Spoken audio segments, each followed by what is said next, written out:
राधाकृष्ण ते पण मागे बोललो होतो आपण.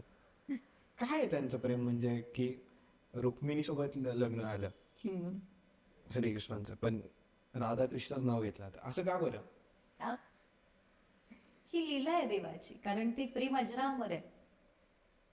पण रुक्मिणीला तर वाईट वाटत असेल ना. हे रुक्मिणींना माहिती नव्हतं असं वाटतंय का तुला?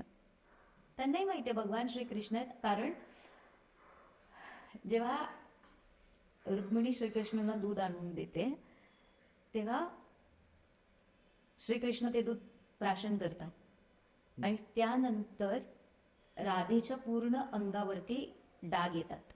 सगळ्या त्यांच्या सखी विचारतात की हे काय झालं, की हे डाग कुठून आलेत. तेव्हा त्यांच्या लक्षात येतं की श्रीकृष्णाने जे गरम दूध दिलं होतं त्यांच्या हृदयात तर राधा आहे ना, ते चटके राधीला बसले आणि त्याचे ते डाग. सो हे प्रेम आहे. म्हणून श्रीराम आणि श्रीकृष्णाबद्दल खूप छान गोष्टी आहेत.